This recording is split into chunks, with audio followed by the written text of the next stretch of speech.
Singer Four Star Playhouse presents Dick Powell, Charles Boyer, David Niven, Ida Lupino. Tonight on Four Star Playhouse, we present Dick Powell in The Returning.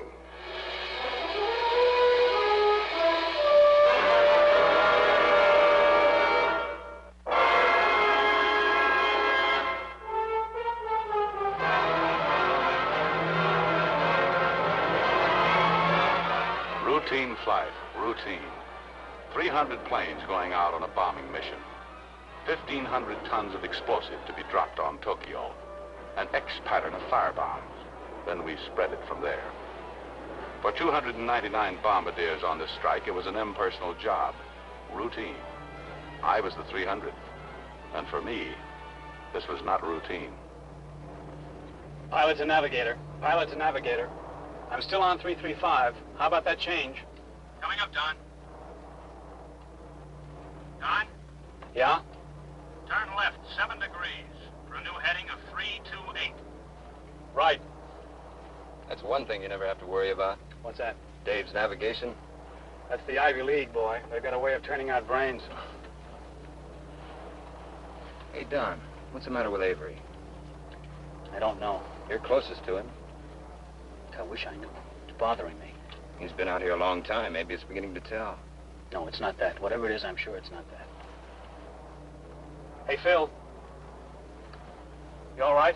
Yeah, I'm all right. ETA on landfall in 22 minutes. I'll be ready. Pilot to crew. Pilot to crew. Do not acknowledge. ETA on landfall in 22 minutes.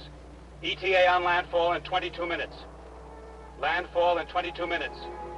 Don't think about it. Try not to think. 22 minutes. You knew it was coming. For 3 years now, you knew it might happen like this. So shut up and quit thinking. We go in at 5,000 feet. The Pathfinders lay an X pattern with their firebombs. Then we spread it from there. Yes, you're going to spread it from there. Not across a map, but across the face of a city too warm and heavy with life. Too well beloved. And no matter where the target's cross is drawn, you'll hang upon it. And the weight of the dying down there will be on you. Sometimes they say, in the end of things, there's a beginning. But not in this. The beginning here was once, and once only. Then, the face of the city, Tokyo.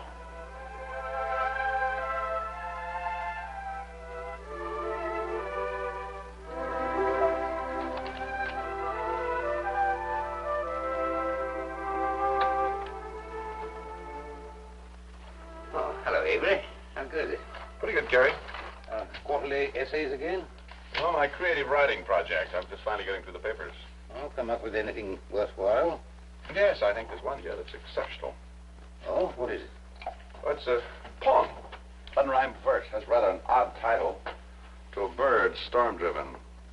Mind if I read a few lines? Not at all. Oh, lost beyond returning lost.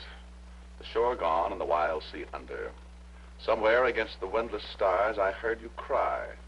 And as you fell, plunging pinionless down the wall of night, death for an instant, like the shadow of strengthless wings, touched my eyes. Mind if I take a look? Carrie, that's talent far above and beyond anything I've ever had in a college lit class. It was written by a girl named Laura Trevor. Do you remember her? Laura Trevor. I can't place her. She obviously was in the class. Such a large one, but it's funny, I can't remember.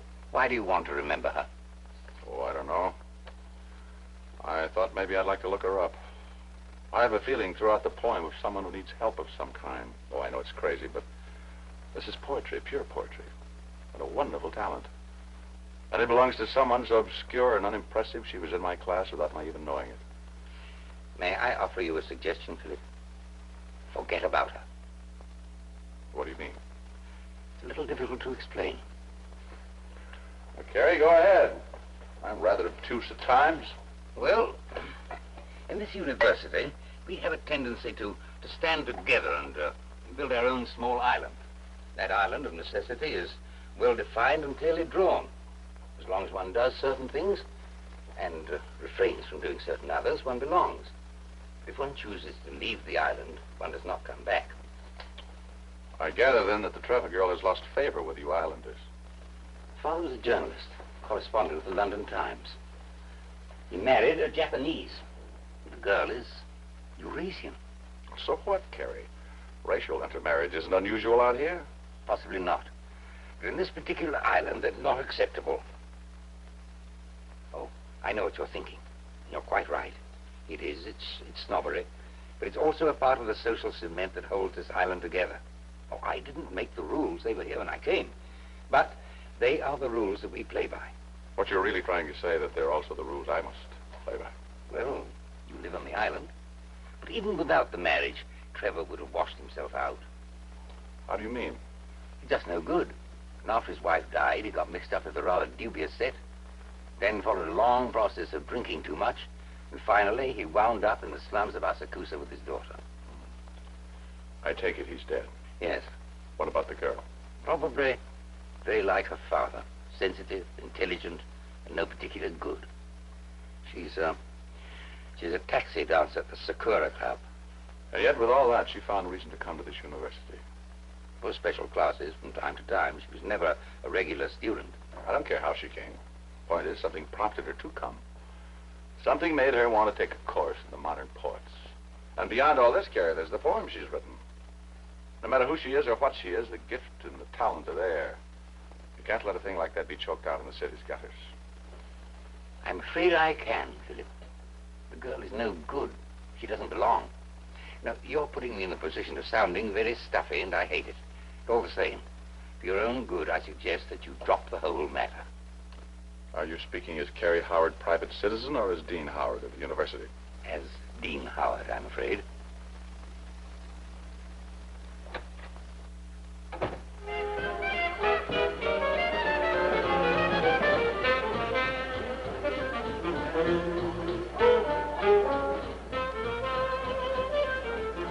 One more thing, sir.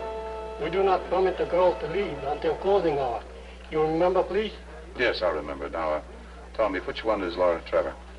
The one there, lighting the cigarette. Thank you.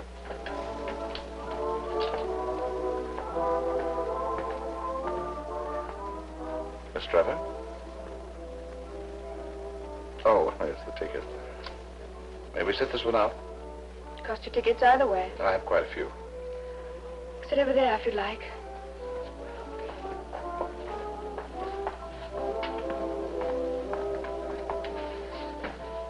What would you like? The usual. Two of the usual, waiter. I don't suppose you remember me. Should I? Oh, probably not. My name is Phillip Avery. I'm an English instructor at St. Andrews. I think you were in my lit class a couple of quarters ago. I remember you, Mr. Avery. Don't tell me I flunked out. No, I remember a creative writing project we had. Well, it's taken me quite some time to get through the papers, and I finally got to yours. I wanted to talk to you about it. Why? Because it's good. It's one of the finest things I've ever had from a student. I see. And you wanted my autograph, I suppose. Keep it, Mr. Avery. You bought Dan's tickets. Why didn't you use them? I came here to talk about this. Then I'm sorry, but I don't care to listen. Sit down. I'm a customer here, and I have tickets. Sit down.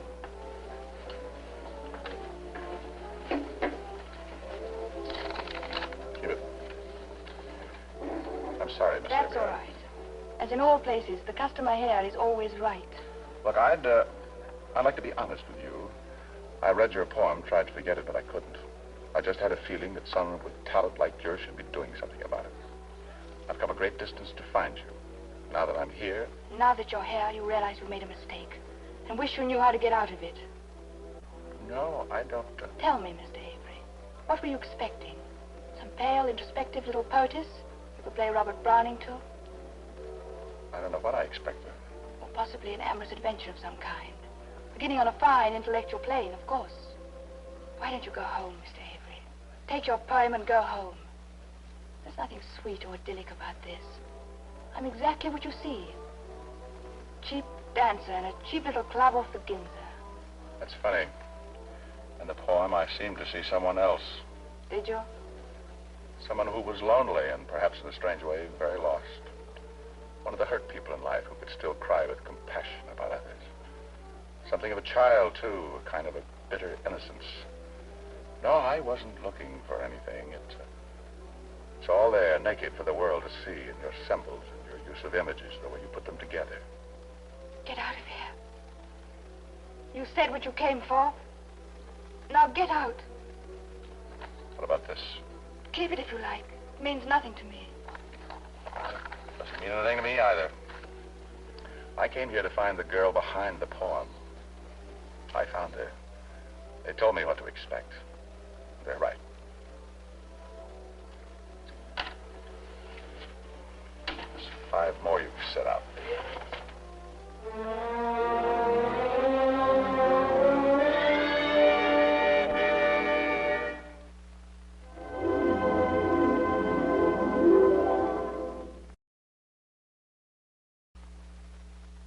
As the weeks went by, I began spending more and more evenings in my study. Japan was moving closer to the Axis, and a wave of tension was mounting in Tokyo. The city was infested with a strange malignancy, and I was lonelier than I had ever been in my life. Come in.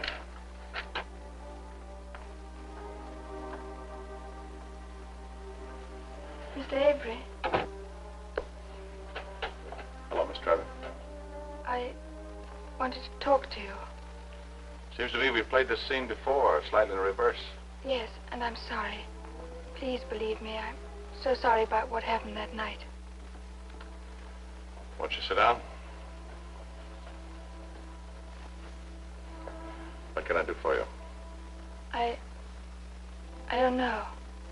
Look, if you're at all bothered about what happened before, forget it. I'm not carrying any scars. But I am. Well, don't. Certainly not on my account. I don't know why I acted the way I did. You see, everything you saw in the poem about me was true. And no one had ever seen it before, except my father. He was... I can't tell you what he was, because to you he'd be nothing. A white man who married a Japanese, died rejected by both his people and hers. But he was a good man, who loved good books and good music. And because in his poverty and shame he had nothing to give me, he built a world, a funny, bright, wonderful world for me to walk in. And when he was gone and I was alone, I missed him so. Everything good made me remember him, so I turned against it. I made myself turn against everything he gave me, because it hurt so much to remember. Then, finally, I was getting hard enough to live. When you came in that night and brought everything back, perhaps that's why I acted the way I did. You brought all the old hurt and missing back again. I didn't want to come here, but I had to. You're the only one who... I understand. I'm glad you came. Then you're not angry? How could I be angry? Look, would you like to go somewhere, or... No, we'd better not. No. You'd only get into trouble. I know how your people felt here about my father and me. I didn't mean that. I was thinking about the war and how Tokyo has changed. Might not be good for you to be seen with a foreigner. And do you think I care about that? Then maybe a little walk in the park. Oh, yes. Doesn't matter where. I'm just so very glad you're not angry with me.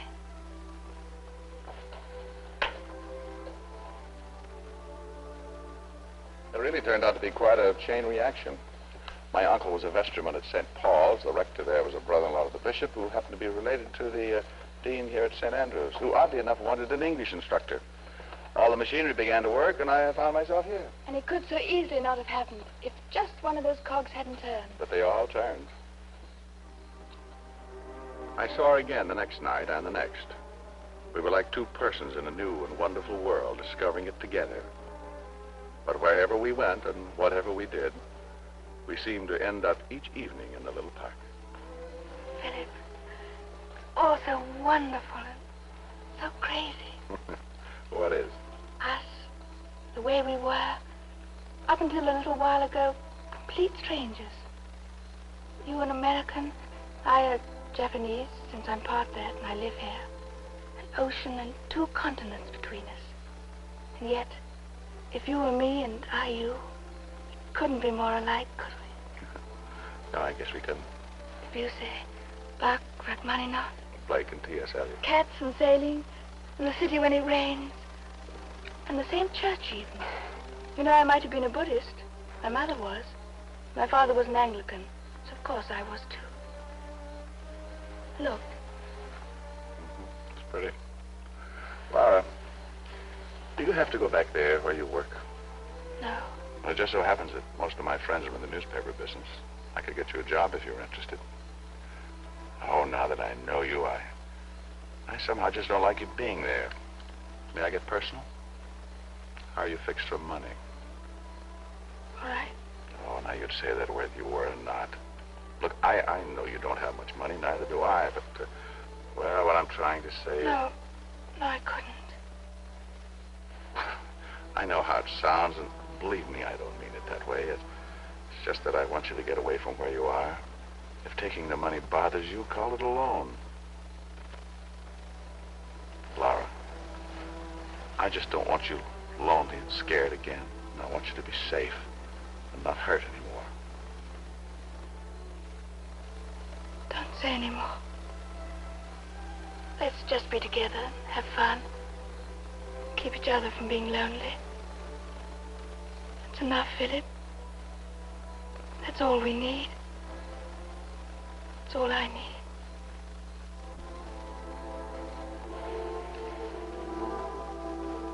The Japanese summer faded into autumn, and late one September afternoon, Laura came to my apartment. Well, is this your surprise? Do you like it? Oh, yes. I've never seen you in a Japanese dress before. It's beautiful. You look like a little Japanese doll. Are you happy, little doll? Oh, yes. Are you? More than I've ever been. This won't ever end, will it? Oh, why should it? Why should it ever end? The war? Oh, the war's in Europe. It won't be here. What if it should? We'll be together, that's all. We'll just be together, and somehow we'll make out.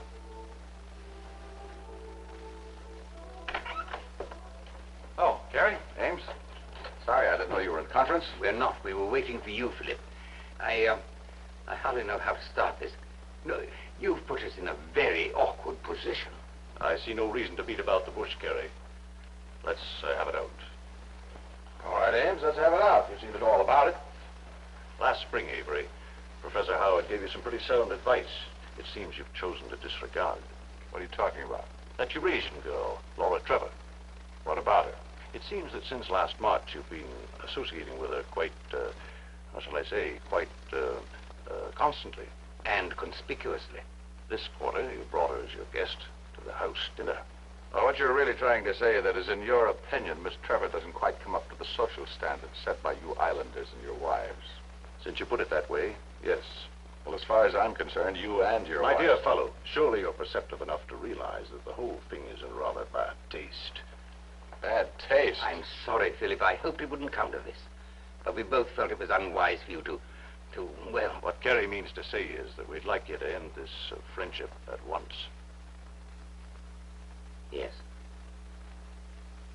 And if I don't? Then we shall be obliged to accept your resignation. You have it.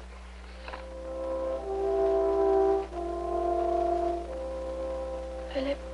Mm-hmm. What will you do now? Well, that's easy. I have a couple of offers back in the States. You mean that you're going back? Yes. When? Right away. I've got to get set for the next quarter. Of course. Of course. Oh, darling, what's the matter? What are you crying about? You're going. It's over. Everything's over now. Should be. Should have been over long ago before this happened to you. And I know it's right you should go. Only, I love you so much. Wait I was going back to America to stay and leave you here. You didn't think that, did you? I'm only going back to make sure of a job and find us a place to live. As soon as that's done, I'll come back for you. Phillip. You little lamb. I've never said this, mainly because I didn't think it had to be said, but I don't ever want to be without you. The longest time in my life will be the next few weeks when I'm away from you. I'm coming back. We'll be married here and be together always. Phillip, I'm so frightened. And I know what you're frightened of, but I won't listen. I love you. There's nothing else to be said. No, there isn't. Only... Only what? Don't be long. I won't. The voyage back to the United States was an agony of loneliness. But once I was home, the weeks went quickly. I got the university job, an associate professorship in the English department. After that, I spent a week looking for an apartment and finally found one, just a couple of blocks from the campus. Then I was ready to go back to Tokyo. I had booked passage on one of the Clipper flights. For the past month, I'd been living in a kind of a dream. I didn't know what was happening anywhere. All I knew, I was heading back the fastest way possible.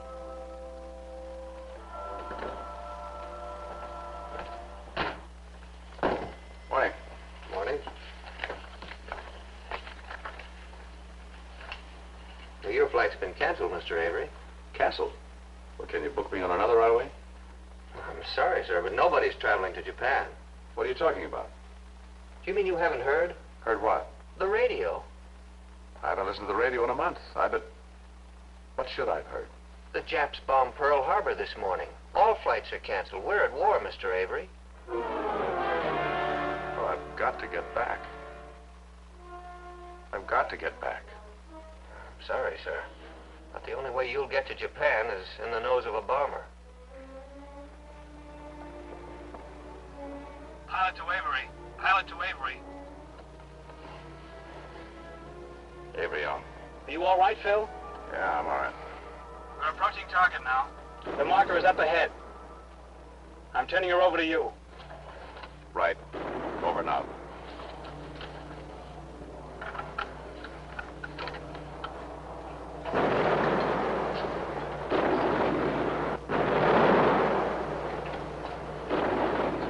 Doors open.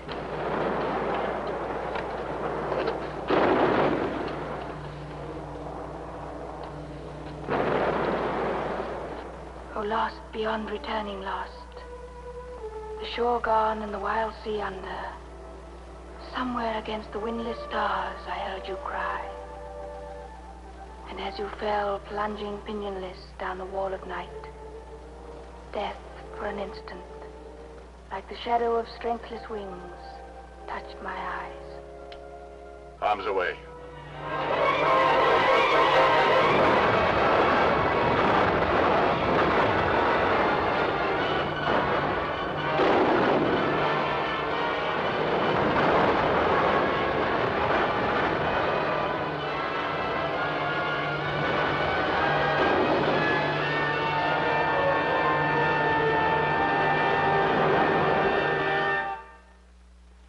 Star Dick Powell will return in just a moment. Tonight's play was brought to you by the Singer Sewing Machine Company. Next week, your host will be Bristol Myers.